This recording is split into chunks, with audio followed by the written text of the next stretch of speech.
জখলাবন্ধাৰ মিলন সংঘত দুদিনীয়াকৈ আয়োজন কৰিছে 55 সংখ্যক বহাগী উৎসৱ। পুৱাই পতাকা উত্তোলন কৰে সংঘৰ স্থায়ী সভাপতি দেৱেন কোঁৱৰে। বহাগী উৎসৱ অনুষ্ঠানত নিশা সদৌ অসম ভিত্তিত বিহুৱতী আৰু দলীয় বিহুৰ প্ৰতিযোগিতা আৰম্ভ হোৱাৰ লগতে 15 বহাগ 28 এপ্ৰিল তাৰিখে নিশা সাংস্কৃতিক সন্ধ্যাৰ মুখ্য আকৰ্ষণ অসমৰ জনপ্ৰিয় কণ্ঠশিল্পী ময়ূৰী দত্ত আৰু সৌৰভ ৰাজৰ গীতৰ শৰাই আগবঢ়াব বুলি আয়োজক সমিতিৰ সভাপতি দেৱেন কোঁৱৰে মন্তব্য প্ৰকাশ কৰে। কলিয়াবৰৰ পৰা কৃষ্ণপুৰৰ ৰিপৰ্ট নিউজ 24 অসম।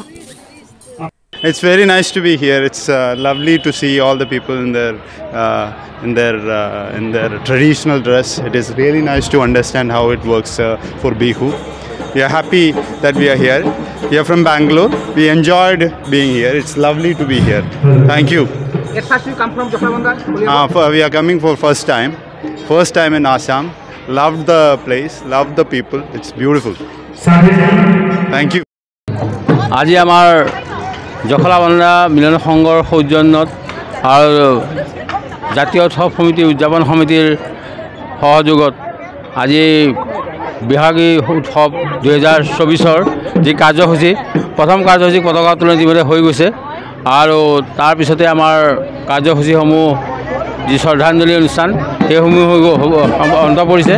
আমাৰ দুদিনীয়া কাৰ্যসূচী কিছু সময়ৰ পিছতে অন্যান্য প্ৰতিযোগিতাসমূহ আৰম্ভ হ'ব।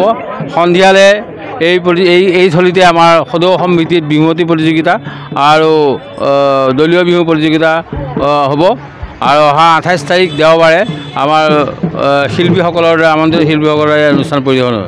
এই অনুষ্ঠানভাগ আমাৰ যি মিলন সংঘৰ আজি প্ৰায় শতবৰ্ষ জুৰি চলি আছে। তাৰ আমি লিখিতভাৱে যিখিনি পাইছোঁ তাৰমানে আমাৰ 52 বছৰ অধিক হৈছে।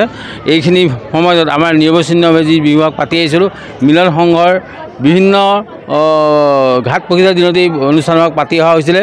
গতিকে ভৱিষ্যতৰ দিনবিলাক অনাগত দিনবিলাক যাতে এই অনুষ্ঠানভাগ সম্পন্ন কৰিব পৰা যায় ৰাইজৰ সহযোগ বিচাৰিছোঁ আৰু আমাৰ ভৱিষ্যতৰ প্ৰজন্মক এই অনুষ্ঠান পাতি নিয়াত তেওঁলোকে যাতে অনুসৰণ কৰে তাৰ কৰি আহ্বান জনাই মোৰ এই চমু বক্তব্য আপোনালোকৰ ব্যক্তিগত দুদিনীয়া কাৰ্যসূচী আজি প্ৰথম দিনা কাৰ্যসূচী 27 তাৰিখে আমাৰ যি পতাকা উত্তোলন হৈ গৈছে।